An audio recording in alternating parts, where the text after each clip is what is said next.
But yeah, so hey Ben, I want to introduce you to everybody. This is Ben. He's actually a new member at Krav Maga XD. We met about a month ago. I reached out to him, asking him about doing a training for our students on preparedness and prepping. This is before the whole freaking pandemic happened, and he agreed to do that. We were going to create a full-on video course on how to prepare yourself and your family and make bug out bags and do all that cool stuff. And then this damn crisis happened before we could make the trainings, and so now we're going to be doing it during the training, which is still, I think, very helpful. But it's pretty funny that we literally sat down and talked about this stuff before all this stuff happened to make this training. And because you're better at what you do, Ben, can you kind of explain kind of who you are and kind of what you do so people can understand who you are? Yeah, so like Joey said, it was kind of ironic that this all happened, right before the nation, went crazy. My background is kind of very diverse. I started out when I was in college with my degree in criminology and sociology. But growing up, I was always into some sort of, I guess you could say certifications and different things. So I started when I was 14 years old, volunteering for the Red Cross disaster action team, and I got into search and rescue with my German Shepherd, and became an Eagle Scout. Was all about learning skills of survival and preparedness. And then when I went through college, my degree in sociology, I worked straight out of college for several years investigating child sex crimes at the state level, and then ended up working for the FBI for a bit as a special agent. So it wasn't quite what I expected. Yeah, things you didn't know, huh? Yeah. Wasn't quite what I expected. There were things that weren't in the brochure, I should say. But anyways, I really enjoyed the training, most of the people that I worked with. And so both at a federal and state level, I got a lot of experience seeing how the government operates and seeing the deficiencies in some of those things. And kind of as a hobby, since that time, I've really focused on a lot of preparedness types of things. So my family runs the largest disaster survival consumer expo in the country called PrepperCon. Nice. And we put on 4 shows, really, really big, that have 80 to 100 workshops over the weekend, celebrities from survival shows, all these things. And won't get too much into that, but my family really was so into this that it made sense because we wanted to help people get prepared. A lot of what we're going to be talking about in our future trainings is trying to overcome this idea that, oh my gosh, this is so hard. It's sometimes boring. I mean, I'm not, a big into like food storage, let's learn to make bread or whatever. So I'm not an expert, I should say, in hardly any one topic, but I know a lot about a lot of things. So along with that, 2 years ago, I decided that I didn't know enough medical. So I became an EMT. I only volunteer as an EMT, haven't worked at it as a paid profession, but I think it's important. I teach active shooter response classes, on contracts to different government agencies. And now I'm working on, my commercial pilot's license and a bunch of stuff that really doesn't have anything to do with what we're talking about. But having the skills, when you I use the word prepper, because in a sense we're all preppers, okay? It shouldn't have a negative connotation to it. When we are preppers or prepping for life's problems, it's not only focusing on the tangible things, which we will get into, but it's also the skills, the stuff you put in your brain, right? And Joey, through his training, as you guys know, focuses a lot on situational awareness, on avoiding conflicts. And that's what prepping's about, So I guess it's kind of an overview of where I come from. We plan on doing a lot, looking at medical trauma, preparing your go bags, we call bug out bags, or trying to decide, in emergencies such as this past couple weeks, what is my plan? Developing a plan. Do I stay at home, or as preppers call it, do I bug out? Do I shelter in place, or do I bug out? And so you will look at different factors to help you decide that. And I think today we just really want to give you guys an intro. Joey and I just kind of chat, maybe answer some questions, and maybe some things concerning with the COVID-19 virus that give you anxiety, right? You know, I'm not a forecaster of knowing what's going to happen exactly, but I can tell you based on kind of some inside information that I've received on different things, you know, what we might expect. Gotcha. Cool. And you also, just so everybody understands, you also do TV too, right? Oh yeah, I left that out. Yeah, I'm a TV host. I hosted a show that had nothing to do with preparedness, but it was a paranormal TV show called Fact or Faked on the Sci-Fi Channel. Nice. For 3 seasons. And currently last year, I also hosted my own show. It was a paranormal show on Travel Channel. And I'm finishing filming a couple others I can't mention yet until they announce it. But yeah, I'm a TV host on the side. On the side. You're a busy motherfucker, dude. All right, cool. I guess my concern, because I know there's a lot to talk about. And I think the crappy part is that a lot of people, so for number one, I think the term prepper has an interesting overshadowing condensate. Like basically, whenever I think of prepper, I immediately think of like the prepper TV shows and seeing like 2 hillbillies in the middle of nowhere, big containers filled with a whole bunch of stuff, and they're eating, you know, they're making compost and stuff. Like that's where my brain goes whenever someone says the word prepper. Right. And I know that's just not the case because I also am technically a prepper. Like I have 2 bug out bags. I have food. I've always had it before this crisis. And so I'm prepared in some, and not maybe as much as like the hardcore prepper would be, but I feel like I'm pretty prepared overall, but I wouldn't consider myself a prepper in that sense of the word. So I guess the first thing is we got to take away the whole negative or the media driven version of what a prepper is. And I think what you nailed it. A prepper is not necessarily someone that's crazy. It's someone that actually just is more prepared for situations. And I think that's important because people, whenever we say prepper, I think there is a negative thing, like you said. So absolutely. I was just going to add, so there are degrees of being a prepper. So if you carry a spare tire in your car, you probably don't think much about it, right? But you're preparing in case you get a flat. If you have a fire extinguisher in your kitchen, you know, a smoke alarm, you're a prepper in a sense. So there are degrees of it, and I think you hit it on the head. Is that a lot of people don't want to be categorized as the extreme person who goes to buy a bunker and all those things. And we're not asking anyone to do that. But what was interesting is there was a lot of pushback from people before something like this happens, where they think it's odd that someone might have 6 months worth of food storage, right? That's not odd at all. FEMA's been telling us to you know, store several months of food. But we have this mindset in America, especially in the bigger cities, that, hey, there's food every time I go to the grocery store. FEMA will show up in a day or 2.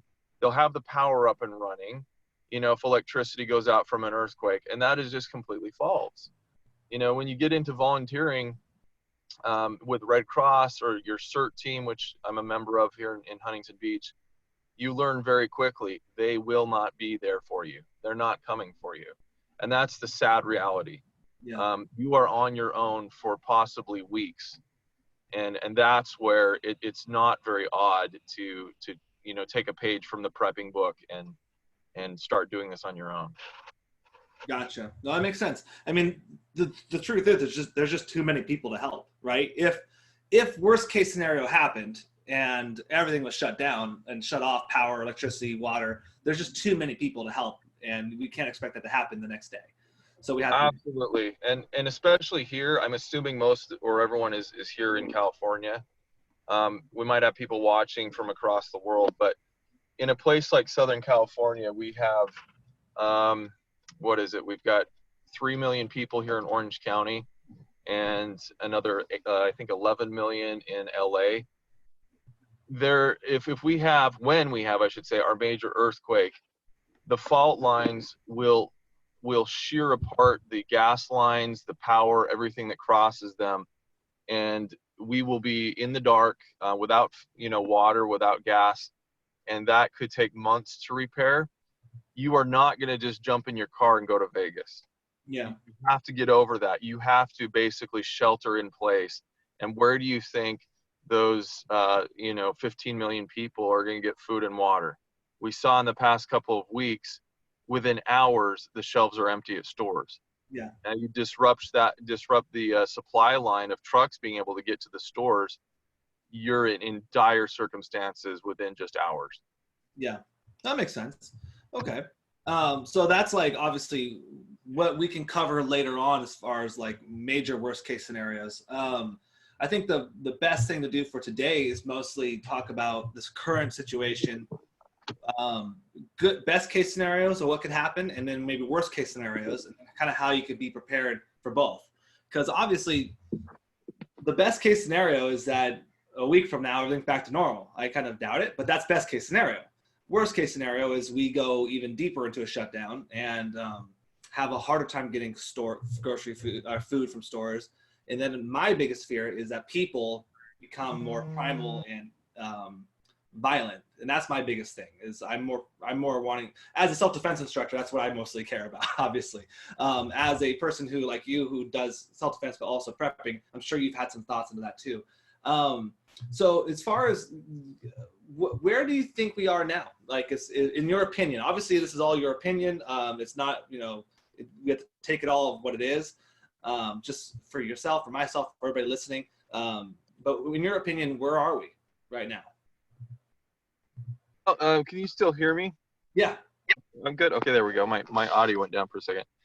So let's take a look at how quickly this happened. I don't think that really anyone really expected something as, and I don't mean to underestimate this, but we call it a flu.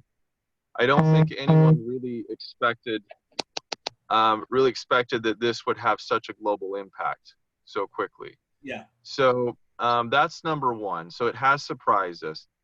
But I think even more so than the threat, and we always, everyone you can see is kind of sensitive, saying that this isn't as serious as it is. When you look at the overall statistics of how many people it has influenced, I think the greater threat, most people would agree right now, however, is how it has completely, literally shut down society. And let's take the economy, for example. Let's talk about the economy and the food supply line. Okay, so just briefly, people need to understand that these systems and infrastructures are still in place. The economy is still there. It was doing very, very well before this happened. Sorry, I've got people trying to text me as I'm talking. And the food supply chain has always been there. Yeah. This is different. We need to understand how this is different from other types of disasters. If we were in Florida and we had a hurricane approaching, we would probably hopefully have 4 days, maybe a week or more, knowing that something's coming and getting stronger. It would make sense that at that point, you're going to want to fill up your cars with gas. You're going to want to make sure you have plenty of water. At some point, you might move inland and leave Florida and evacuate. But what was different about this is that we did have forewarning, but there was no indication in China, for example, that the stores were going to be closed down completely, that there wasn't going to be electricity, there wasn't going to be water coming out. And yet this fear of uncertainty, because we've never experienced this before. You know what? As I'm talking, I'm going to transition into my computer inside so I don't keep getting people talking to me. So the difference is that this fear of uncertainty has created a psychological effect to the degree we've never seen. And that can be just as scary, because as you've seen the panic buying, and in prepper, well, in the marketing terms, they call it psychological panic buying. I like to call it the hoarding phase. Yeah. This has emptied the shelves out. That's what that's responsible for. Okay? I don't know how much you want to get into that and explain to people the supply line, but it's intact, and people shouldn't worry about that. There's not like suddenly, more mouths to feed here in the U.S. We don't have a higher demand for the food, or the toilet paper. What's happening is that people are just going home with this stuff and stocking up.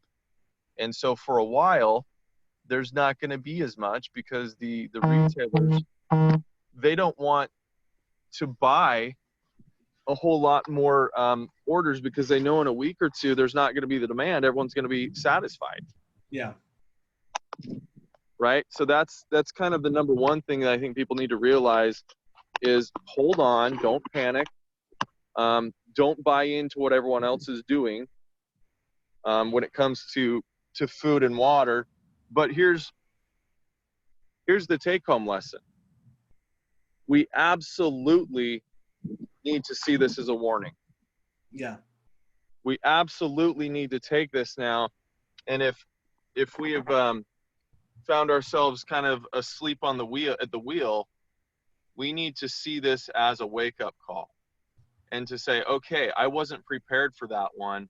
So the next time this happens, it happens, I am going to, be better prepared, so that I'm not the one that's rushing to the grocery store and in the middle of the chaos.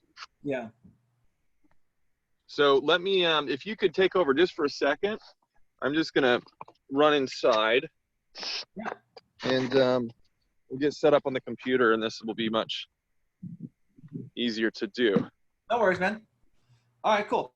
So yeah, no, I think it makes complete sense. And the hard part is, in my opinion, even when you're ready, like for example, I felt very prepared before this happened, but yet when we went to the store and I saw all the shelves empty, my lizard brain subconscious immediately started panicking. And I'm a pretty level person, and immediately started going, well, maybe I should buy some more. And then I had to snap out of it, like, oh, wait a second. No, I'm good. I don't need to buy anymore. I'm fine.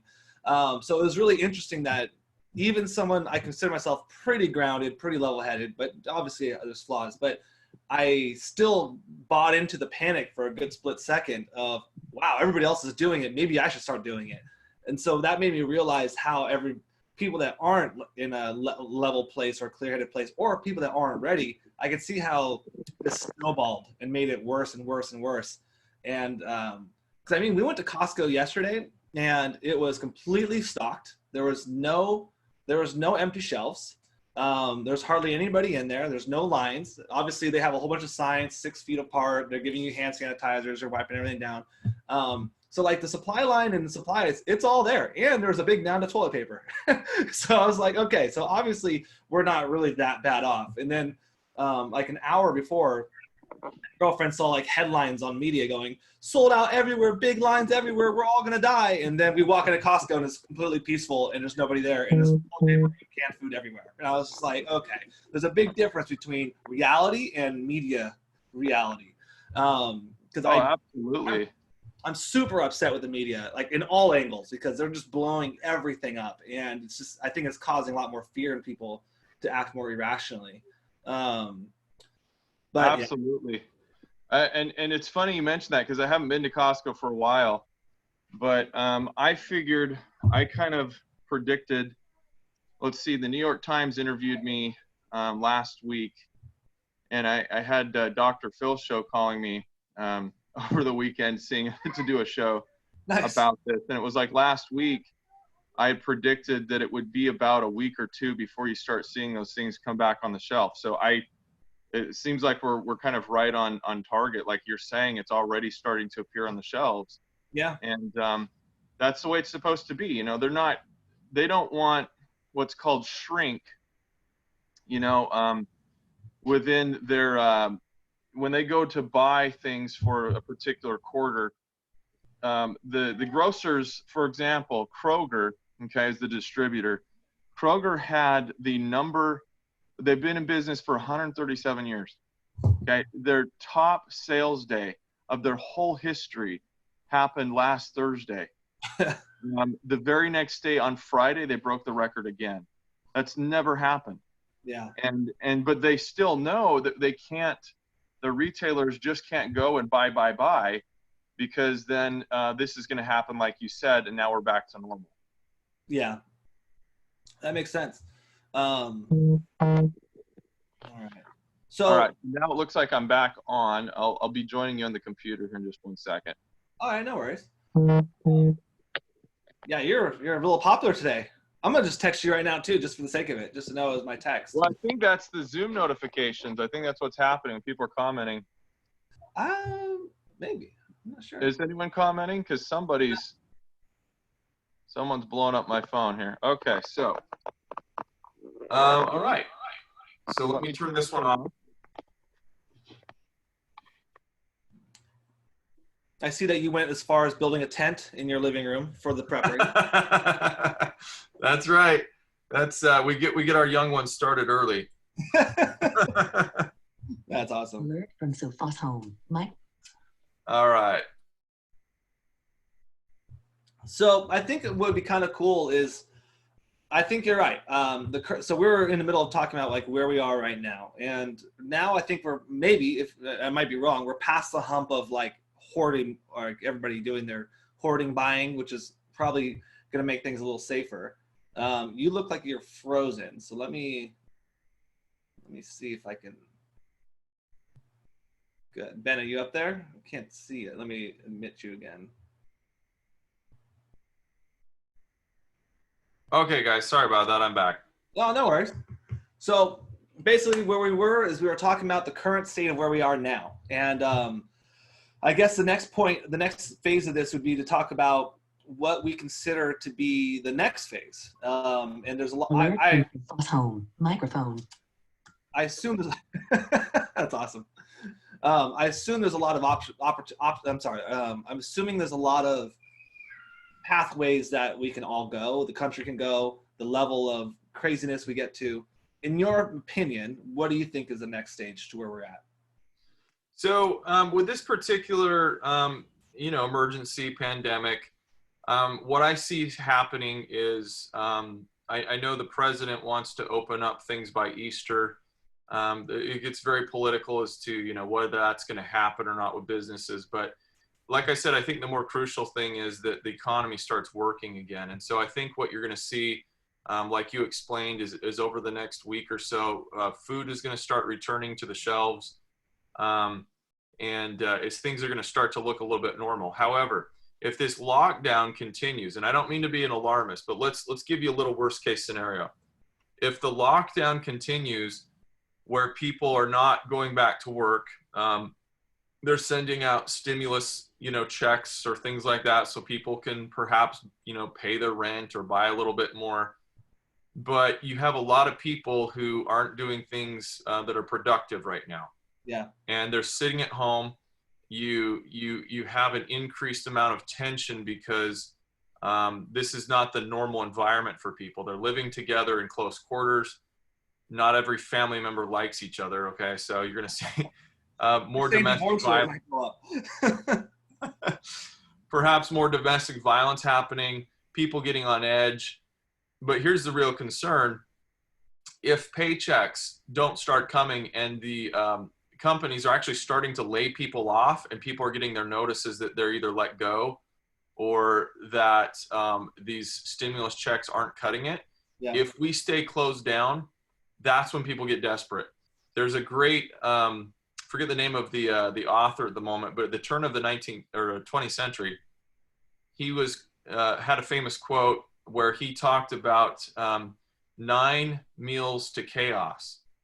Okay, so the idea is when people miss 9 meals, the society turns upside down. Gotcha. And the real fear here is that if people can't afford the basics now, even though there's food on the shelves, they start resorting to criminal activity. Yeah. And they start stealing, and that's where the looting happens that we saw, after Katrina. The FEMA wasn't coming, Yeah. It was weeks and they couldn't get into these neighborhoods and looting began. Now, when looting starts, out comes the National Guard, who's already been activated. You might have seen them in your neighborhood, and they will take over the distribution chain, which isn't a bad thing, but that, of them going to the grocery store now and rationing food, you'll see that panic happen again. And you'll have lines, you'll have people freaking out because now you're seeing armed soldiers in your neighborhood, you're having curfews. And that's when you enter the third stage of martial law. And again, I don't mean to be alarmist. I don't think that's going to happen here. I really don't. Yeah. But it is possible in a future disaster if we don't prepare. Gotcha. Interesting. So just digesting a little bit.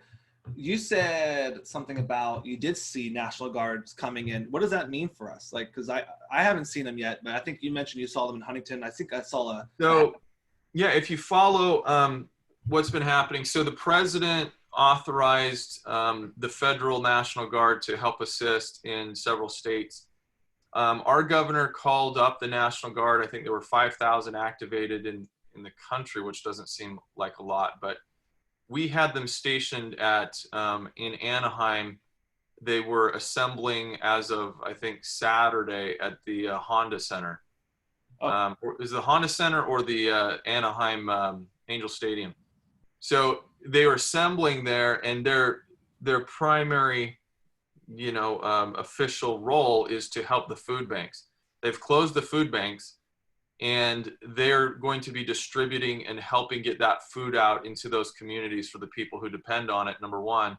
Number two, they're setting up these drive-through testing facilities where you can go get tested for free for the virus. Okay. And so they were supposed to be running this as well.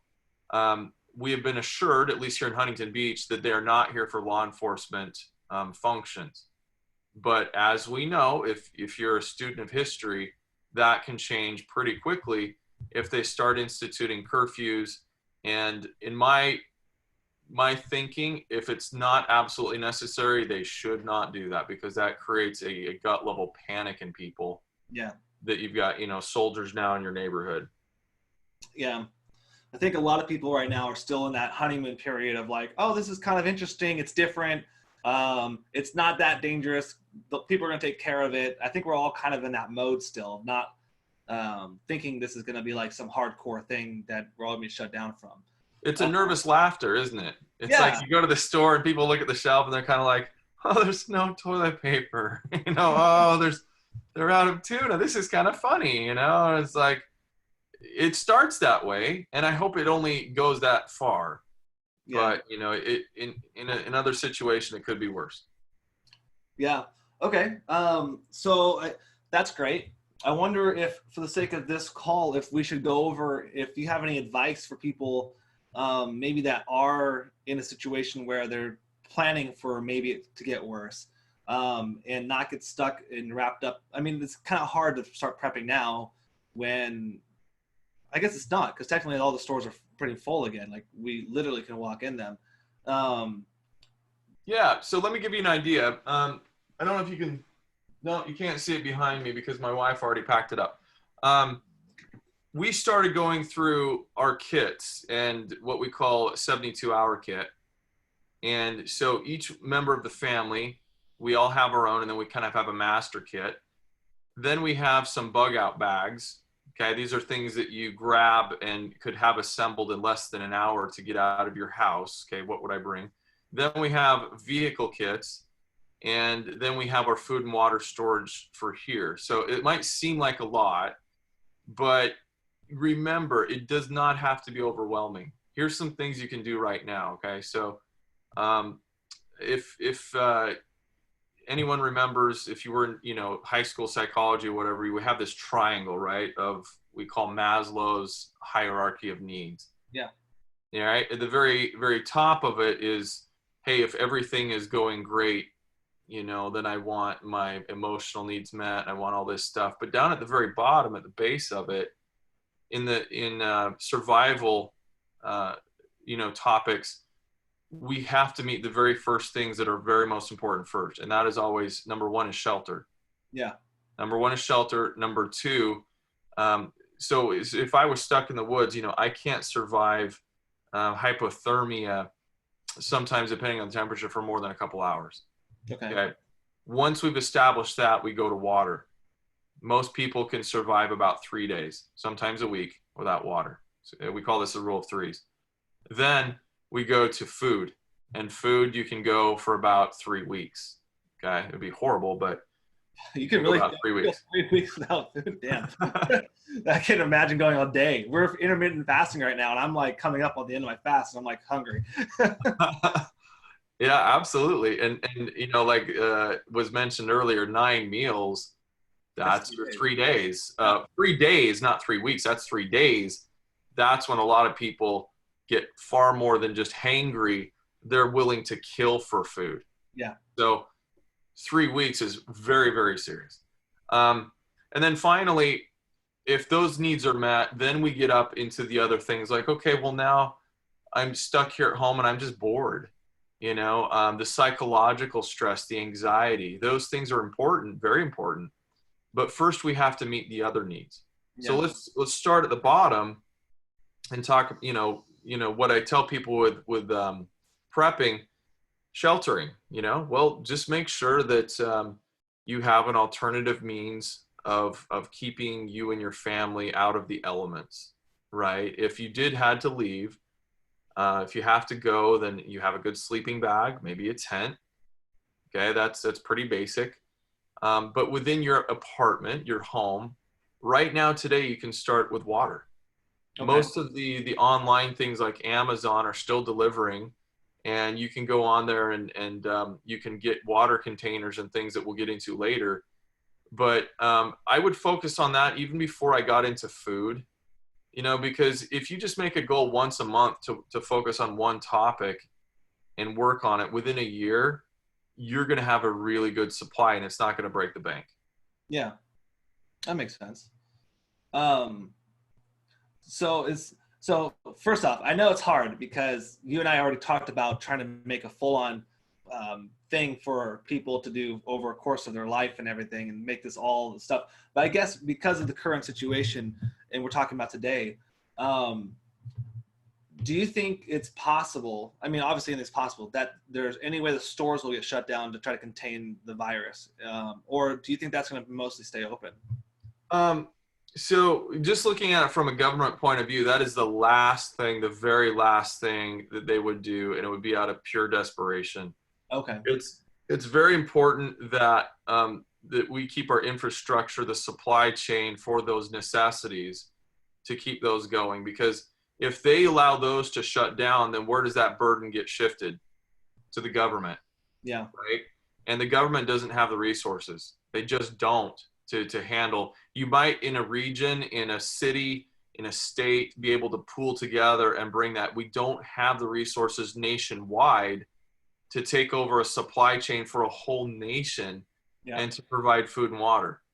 Now, they might send in the National Guard to assist, in maybe doing security at grocery stores or things so that people aren't stealing and looting.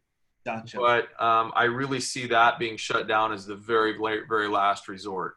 Because remember, we still have our roads, we still have our electricity. This is not an earthquake or a hurricane. That's the very best thing we have going for us right now. It's different from other disasters. That makes sense. Okay. And yeah, this is the kind of disaster where you stay in place, right? Like, because you said there's the one where you stay in place or you evade, or what was the word you used? Yeah. So the two things: shelter in place or bug out. Gotcha. It's kind of our prepper thing. It sounds kind of cool. We're gonna bug out. Our bug out bag, right? Can you get out of town? Can you kind of briefly then describe the differences between what would, like, not super in depth, but like what would cause you to think, okay, let's bug out? Because I'm always wondering that. I like to make plans and stuff, and I'm always like, well, when do we bug out? Like, when is the time where we should take off? But when it's like a virus, it's not as of a deadly of a virus, so it's not like we're as worried about getting it. But I guess right now the main concern is people, right? So. Yeah. So. This is actually a good scenario where we're being told to stay at home. Yeah. But for example, if you have family who lives out of state, okay, which we do, if you can get from a place where it's not so good to a place that seems like it's better, then that's where you start to think about bugging out, right?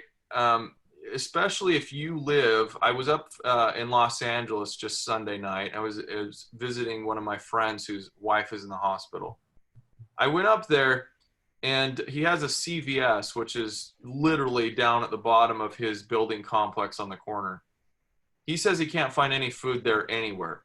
Okay, now, in the big cities, there aren't nearly as many grocery stores and places to buy food like that. Yeah. In his situation, I didn't want to alarm him, but I'm like, look, man, if this ever gets more serious than this, you need to get out of here. Yeah. I would not stay in a populated city such as LA and just hope and pray that there's going to be food or someone showing up to give me the necessities. Yeah. And the same thing with an earthquake. You may not have a choice for the first couple of days. You might have to shelter in place until you can get your stuff together, until you can find a way to get out of there with transportation, whether that's getting fuel or having someone help you, pick you up, whatever it is. So you may not have a choice initially, but everyone should have a backup location. So if you don't have family out of state, you might have some property. You might have a place that you like to go to camp or whatever. But remember, a lot of other people are going to think the same thing, right? So it's not like you're going to be there, all alone. That makes sense. But I know, at least here living in Southern California, with a major earthquake, bugging out is probably not going to be an option for us immediately. And that's why I keep saying it's not only important to have your preps, we call them your necessities, but to do things like what Joey provides. And I forgot to mention, I teach concealed weapon classes too here in Orange County. So when I'm teaching my firearms students, those things of security are super important when you're sheltering in place, because you have to protect all the, from, we call the zombies who are coming to try to harm you and your family. Now, bugging out, then this could transition into that a little bit later. If you have enough of your stuff, your essentials, and you go around your house, okay, what do I need to bring with me? I've got enough fuel perhaps to get to Vegas. If it's only isolated here, then that's what I would do. Gotcha. But unfortunately, our earthquake, when it happens, will probably take out most of those highways and escape routes. And so that's the problem we face here. That makes sense. And I have zero experience with that type of stuff. The only experience I have is watching zombie movies. The video and the freeways are always just like, you always see the empty cars on the freeways. So I'm assuming, according to Hollywood, that we're fucked and we're not gonna be able to drive anywhere anyway. Well, let me show you what I picked up the other day. As I was at where was I? I was at Walmart and I was getting some extra gas cans, and I brought this home, and my wife was like, "What's that for?" And I was like, "To borrow other people's gas." And she's like, "You would steal people's gas?" I'm like, "Do you not watch The Walking Dead?" Right? That's what they do all day long. If those cars are disabled and people have left them and there's or unfortunately your neighbor's dead, okay, this is where some people start to tune out, like, oh my gosh, this guy's literally talking about The Walking Dead. I'm like, no, I'm not trying to scare you, but once you get into this, it's really easy to shop for preppers, right? Because we love things like this. I may never ever use this, and I hope I don't. But if I don't have enough fuel to get me and my family out of this crazy city, and somebody's car is disabled, am I going to borrow their fuel? Sure, I will. Yeah, no, it makes sense. I think the hard part, you're probably not the right person to ask this. I think the hard part is for people that don't consider themselves overly prepping. It's hard because you can go down a rabbit hole really quickly. Like, you can sit there and be like, well, what if this happens? And then you buy a whole bunch of stuff for that. Well, then what if this happens? And then you buy a whole bunch of stuff for that.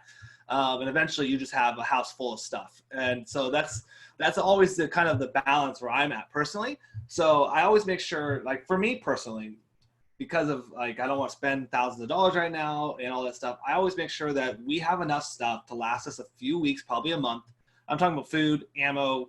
We have tent, sleeping bag, you know, some first aid kit, stuff like that. Like stuff that if shit hit the fan, we have a little bit of stuff and time to figure out the next plan and option.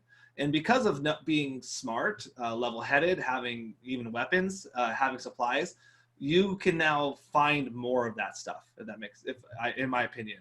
Yeah, absolutely. And I call it a continuity plan. Look at your life right now and the comforts you enjoy. Now, you may not have every comfort, but what would it take to be able to have that same life and to continue that for, let's say, you know, 3 months? Start with 3 months. What kind of food, water, electricity, what would it require for you to live independently for 3 months? Yeah. Right. And start with that, because you're going to be so much better off psychologically, mentally. And don't forget, when you take care of yourself and your family, you become a resource for the community. If you are worried about your own family not having enough to eat, how are you going to help other people? Right. And once you take care of yours first and get set up, you can be an immense help to help other people who weren't as prepared. And no, they're not going to come take my stuff. It's not for free. We're going to pool together, and what skills or things they can offer, we're going to let them join us. Yeah. And prepping is not supposed to be a selfish thing.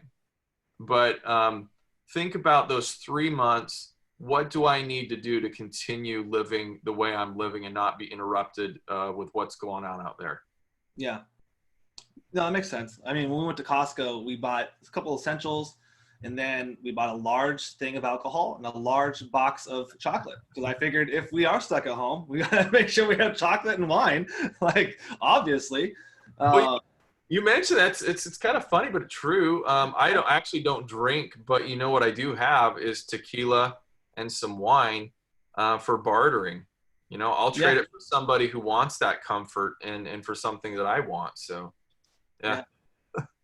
That's funny. Okay. So as far as today's concerned, if people don't have stuff like food and water, do you recommend like, hey, you know, don't go to the stores, just call it in, like just relax right now and just kind of wait for this to end and then start prepping? Or is it like hey, you know what, maybe it's a good idea to go to the store and buy some stuff?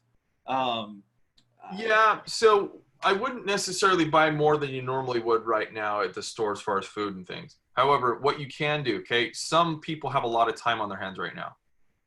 You and I don't, because this is our business, right? This is what we're doing now to help people. But some people are sitting at home and they're bored, okay? What you can do right now is, if you do not have a 72-hour kit, start putting one together. If you have the money and you want to buy one online, there's plenty of places that have the kit all done. You don't have to go piece it together. Get a 72-hour kit, that's number one. And your water. Okay, there's going to be a little bit of a shortage online, but you can still find, I'd start with 5-gallon containers that are stackable, right? Get these 5-gallon containers and plan on 2 weeks of water for every person. So 1 gallon per day, that's 14 gallons per person. Okay. If you can do that within this little break we're having, you're going to be, you know, pretty far along, and you're going to get hooked. You're going to start to feel, yeah, this is cool. I'm feeling motivated. Yeah. So I wouldn't go crazy. Wouldn't go, stocking up your, your pantry, because you're probably adding to the problem of the hoarding right now. Methodical prepping is what this is about. It's just little by little. But start with your 72-hour kit. Start with the water, and don't get unmotivated. Okay. This is gonna pass. It'll be over. I'm guessing probably about 3-4 weeks. It'll start to feel really normal again, and you're like, wow, that was weird. Don't let that motivation, lull you back into a sense of security. You know now what can happen. It can be much worse. So make a goal now to start throughout the year doing the other things. Gotcha. That makes sense. So use this motivation of wanting to learn how to prep for a big earthquake or whatever else can happen. Exactly. That makes sense. All right. Do you have any other type of things you want to bring up right now, or is that kind of covered most of the basics? I think it does, and we can kind of outline what we have in mind, and you and I are going to sit down more on this. But you know, for those who are watching too, and those who will watch this later, feel free to drop us a note either to Joey or I can you know, give you my email as well. But feel free to drop us a note of what you'd like to see, because we're doing this for you guys, and we want you to feel like you're getting the most out of it. So what we kind of recommending right now is we're going to go over food, water, bug out bags. We're going to probably delve into medical trauma. We're going to be doing stop the bleed, looking at IFAKs, which we call individual first aid kits, and what you might want to put in there, and then kind of give you some skills on how to use that stuff. So that's kind of what we're thinking right now. But does anyone have any questions at the moment? Anything that you guys are? I have questions. Yeah. So you were talking about a bug out bag, and you said you're gonna cover like what to put in a bug out bag later. Uh-huh. Yeah, so I have several different types. They're like, not to overcomplicate it right now, but so I have a bag that is my bug out bag to leave from my house and to go to some location. It might be a friend in Vegas, or it might be actually up in the wilderness. Okay, so every one of my family members has that bug out bag, which will have food, water, a means of filtering water, first aid kit, a means to build some sort of lean-to or shelter, and the basic medicines.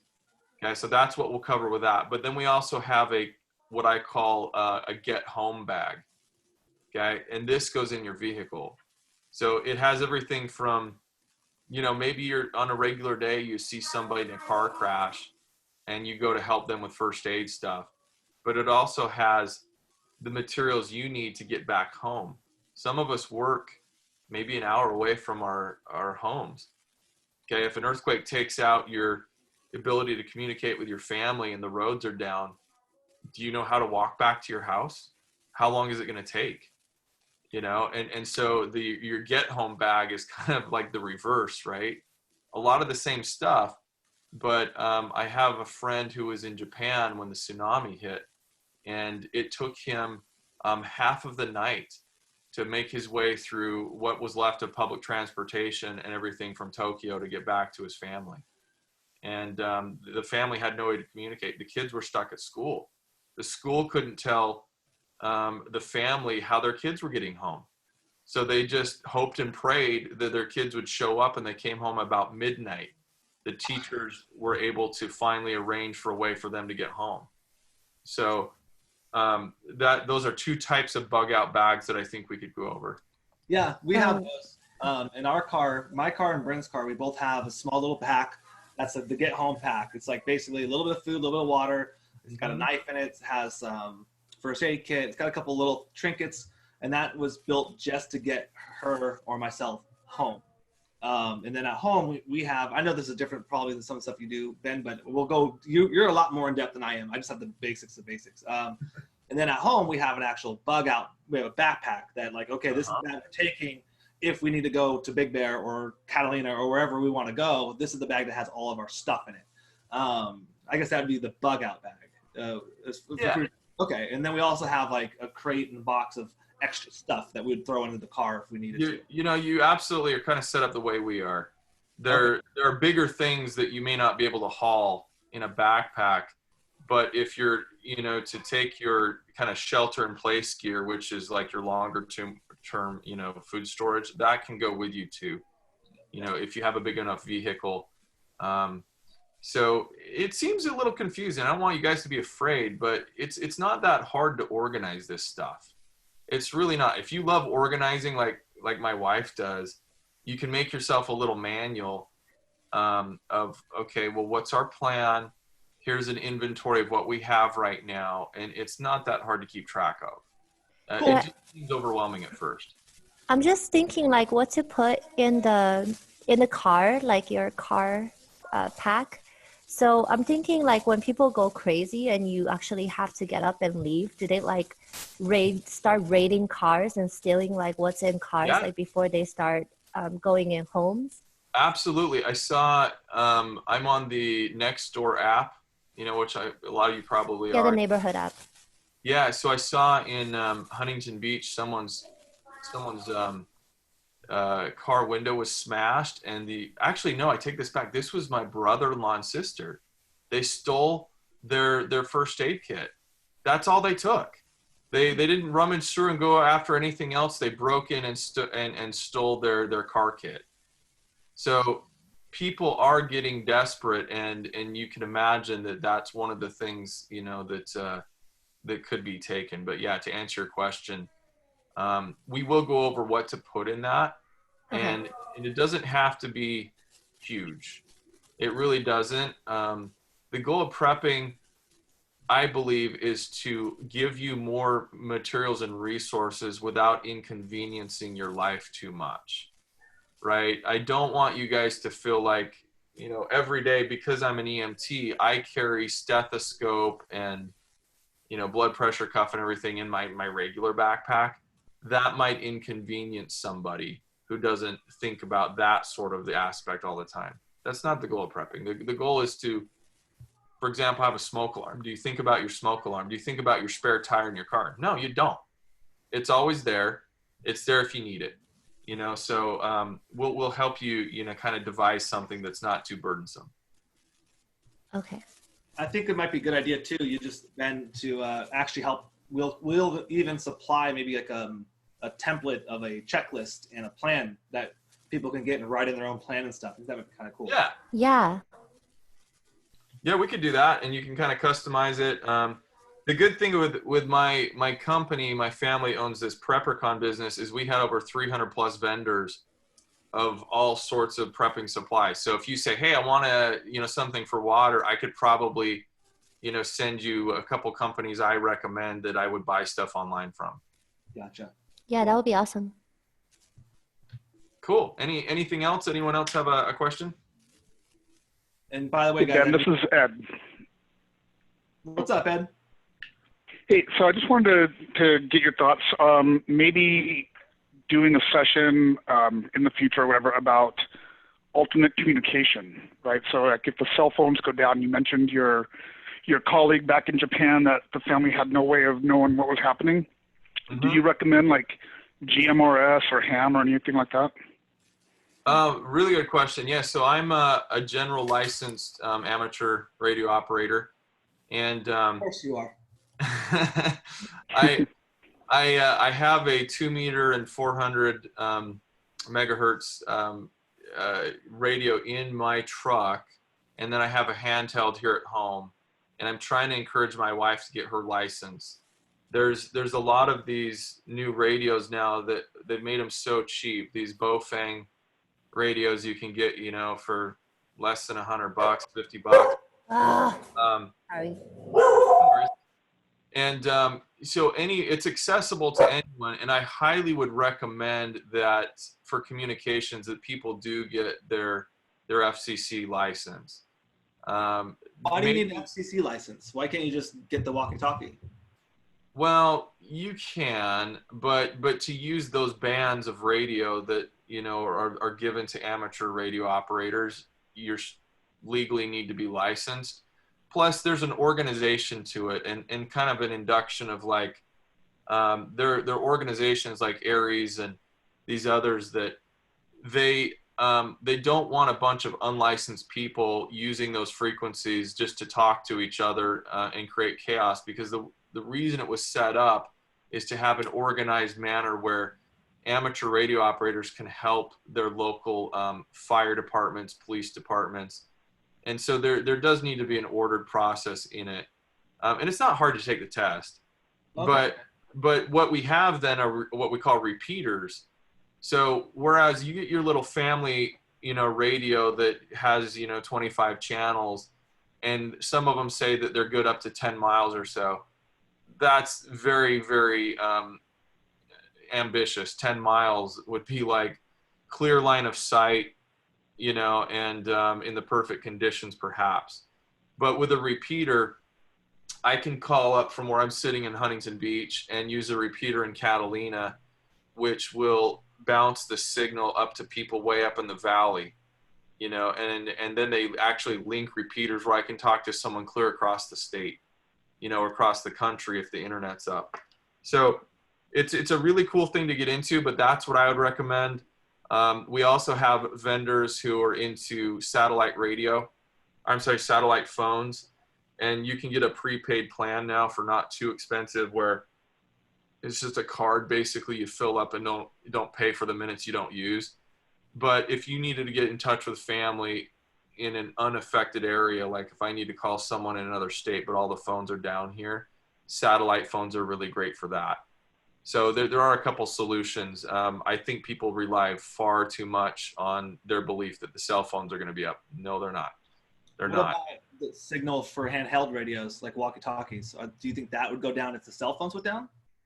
No, so the way radios work, if you're not on a repeater especially, the repeaters are generally self-powered. They're powered by solar or other things, and all they have to do is bounce your signal to the next one.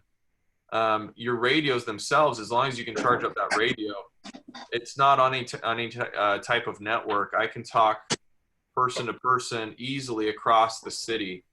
And the family radio band, remember the ones you buy at Walmart, everyone and their dog is going to be on those. Yeah. And it's going to be jamming up the signals. And so my opinion is that ham radio, the amateur radio, is a much better way to go.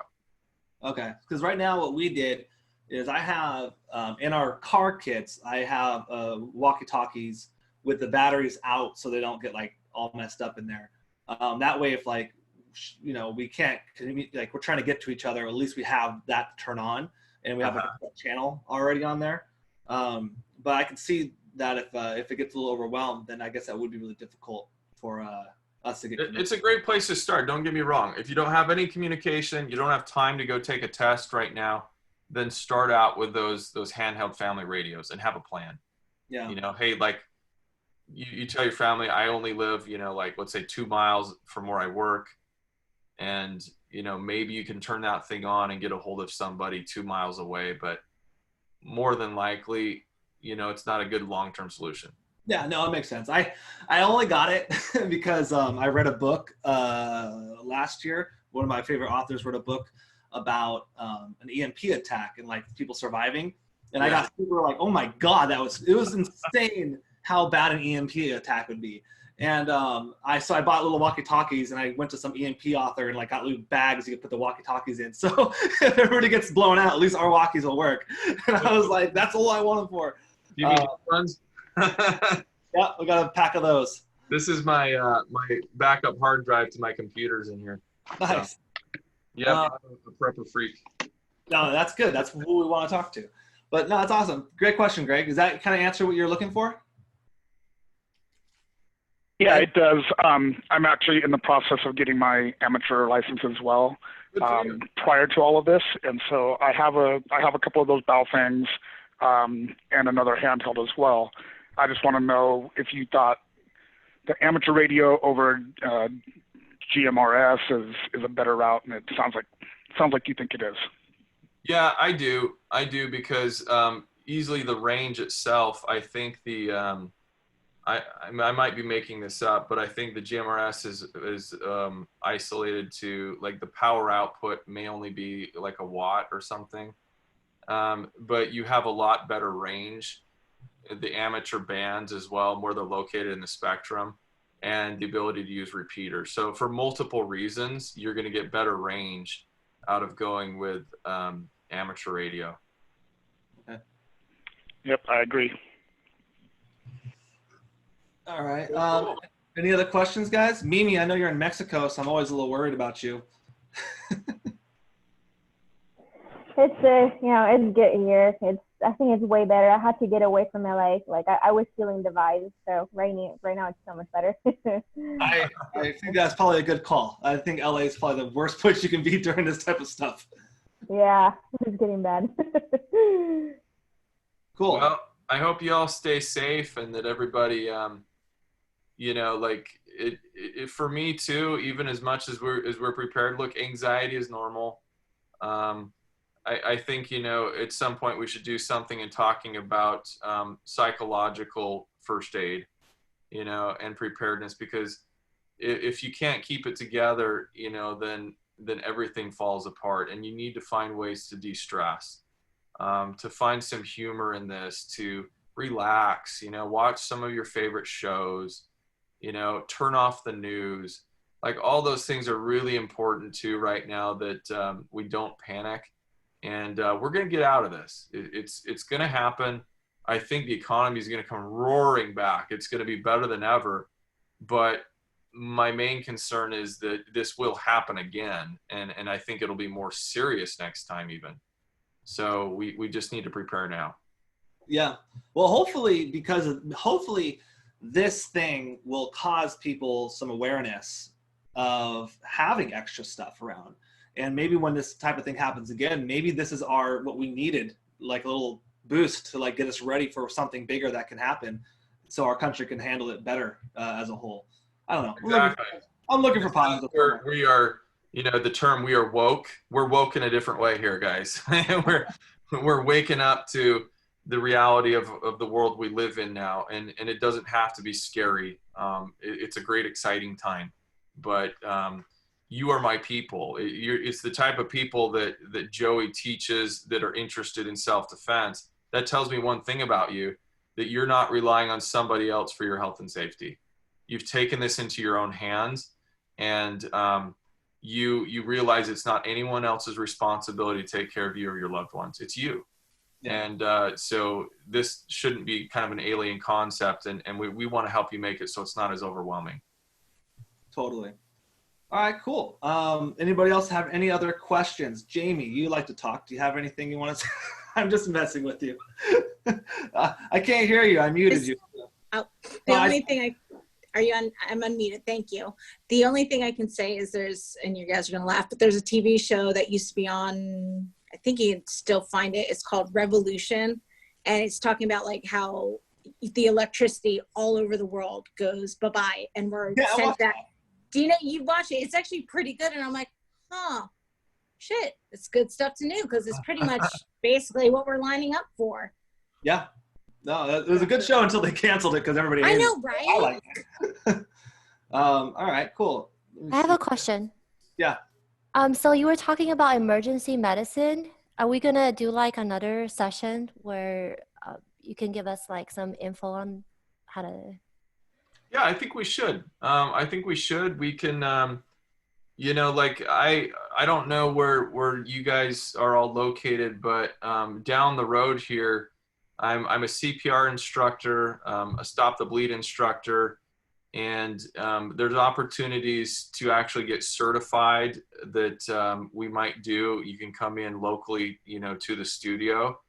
If you don't care about the certifications, we can probably give you like a rundown of the basics for those things, but also, you know, stuff basic life-saving skills when the hospitals are closed down, right? Yeah. So we can start looking at that. Yeah, so Bailey, just so you know, we're going to be creating, hopefully the next couple of weeks, we're going to be making this as like a video course for all the students for free. And so we're going to do Stop the Bleed. It was my number one thing, because I figured if we're doing self-defense and you're in a knife fight or someone's shooting at you, it's important to know how to stop, you know, yourself from bleeding. And Bailey, when you said emergency medicine, did you have something else in mind? Like trauma. Yeah. Okay, great. So yeah, that's definitely where we want to take this, because that was our initial conversation a month ago on this whole thing. And I think that's important. Okay. Cool. All right, Dad, do you have any questions before we left? Books, any books? Do you recommend any books, Ben? Any books? You know what's funny? A lot of people who come to our conferences read fiction. There's a lot of great fiction writers. I don't spend a lot of time with fiction, but they talk about preparedness scenarios and stuff. There is, let me see if I can find one that I recommend. I can't remember the title of it. I don't think I have it out. While he's looking, I recommend Nicholas Sansbury Smith. He's my favorite fiction author, and he has a series called Trackers, and that's the one I was talking about, the EMP. And it's really interesting because fiction people can go into like hypothetical and emotional things more than like practical things, I guess. And it's really interesting to see and the guy who wrote it used to be in the Homeland Security and stuff like that, and so he actually knows a little bit about what could happen. So I do recommend him. And if you're looking just for a good time, I recommend his series called Extinction Series. It's zombie driven. It's fucking awesome. Like, it's a book where I remember when I was reading it, I was like kind of freaking out. And I don't freak out easily. I remember I was super involved in that book. It's probably the best fiction book I've ever read. So Trackers and Extinction? What?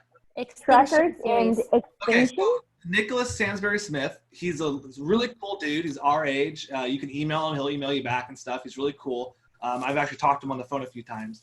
He writes a few different things. So one of them is called Trackers. That's a series. It's a 4-book series about an EMP disaster strike on the U.S. from South Korea, and how basically EMP is going to take out all electrical stuff, basically everything. Like, we're not going to be able to do anything. And he goes really deep into the characters finding their way through this and like fighting other humans, basically. But it's really realistic. Then he writes another series, my favorite series, which is called Extinction Cycle. And this is where there's a virus that mutates and it makes everybody into crazy zombies. He calls them variants. It's like Walking Dead meets what's the zombie one with Brad Pitt? Z World? World War Z. It's World War Z. Talking about Tom Cruise, right? No, it's World War Z and Walking Dead mixed together. It's freaking amazing. So I do recommend that if you get a chance or you're bored. But sorry, take away from that. You mentioned that though, but see, in the prepper world, we kind of embrace zombies because zombies are a metaphor for anything that comes between you and your family. So you may not have an actual Walking Dead, zombie, but we can learn a lot from those scenarios. And the authors of those and the writers of the TV shows, they consult actual survivalists and preppers a lot to make those, movies. So no, I can't find the book, but stay tuned. I'll get you some titles at some other point, that I would really recommend. It would be good. Cody, I know you're muted. Do you have any questions before before we let go? It looks like you had something to say. Do you have any questions? No, great. Hey, sorry. Cody,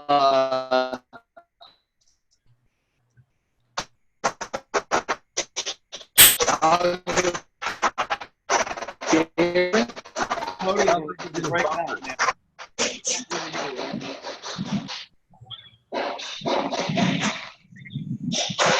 Can you hear me? Kind of. You hear some banging. Shooting range. Yeah, sorry. I'm just at work. I've been listening, but I was trying to be on mute because I'm making noise. Yeah, no worries. No, I don't have any questions right now. No. Thank you. No worries, man. All right. And then, Dad, you're about to say something?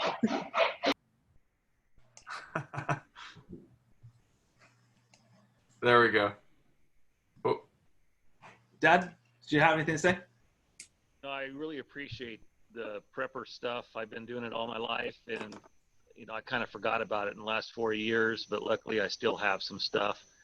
And I just think, be aware of, more than ever, we teach in Krav Maga, being aware of your surroundings. And right now it's probably one of the more important times to do that. You want to, especially with my son Joey and myself, and I can tell the rest of you, we all care about other people. But kind of like what Ben said, you have to kind of take care of yourself first before you take care of others. And, if you and your neighborhood and your family, just be wary of who's around you, who these new friends you might suddenly come across, people wandering aimlessly in your neighborhood, just be aware. And because you don't want to share all of your stuff, you want to keep some of it.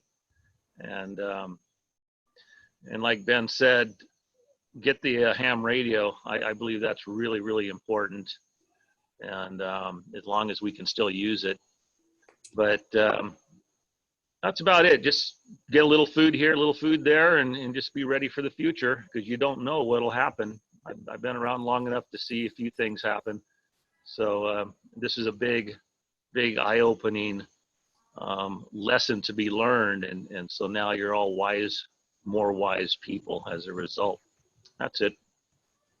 Thank you. Yep, I completely agree. Little by little is the best way to do it. And the Dr. Phil show, there was trying to decide if they wanted to cover this subject. One of their questions for me was exactly, well, what can people do? Is it even worth preparing for? I said, absolutely. Like, they're like, can this be planned for? I said, no, we're not going to be able to know everything that's going to happen or to the extent, but absolutely you can do something. And that puts the responsibility back on the shoulders of the individual. And a lot of people don't want to hear that. They don't want to hear that because that kind of rocks their world and their perception of security, is that the government's going to come and save me. And I don't want to hear that I'm going to be responsible. And so that is a problem. It's a psychological block. Sometimes it's political, and it shouldn't be. Everyone should be about taking care of their family. Well, yeah. If I may say one thing, over the years, a lot of people that I've known kind of laughed at me for being a prepper and my opinions. And just in the last week, I've had maybe 4 of those people come to me and ask me, hey, do you have this? Do you have that? What are you talking about? So it's just phenomenal how, we're all blind to it. We think it's never going to happen until it happens. Yep, that's the prepper curse. As soon as people find out that you're a prepper, they're like, well, I'm coming to your house when stuff goes down. I'm like, you're not coming empty-handed. If you're going to come here, you're going to contribute. Awesome. Well, Ben, thank you so much for coming on. I don't think there's anything else, unless anybody else has any last questions. We can shut down. And then our job will be we're going to talk later about building an actual program for everybody to start looking into this, even though if they don't do it right this second, but something they can start working on slowly. Because I think that's great. I love it. And if we can help people, and if this wakes people up a little bit to the opportunity and the idea of like, hey, you know what? If shit happened and I can't feed my family, what do we do? It's good to have that mindset, because we already have it as self-defense practitioners. Like, we're here, like, what happens if someone breaks into my house? Well, now you know what to do. Now what happens if there's the earthquake or something like this happening? So once we kind of have that double protection, I think we're going to be pretty solid and confident as individuals. But all right, Ben, thank you so much for coming on. Thank you guys. Yeah, and I guess we'll talk again later.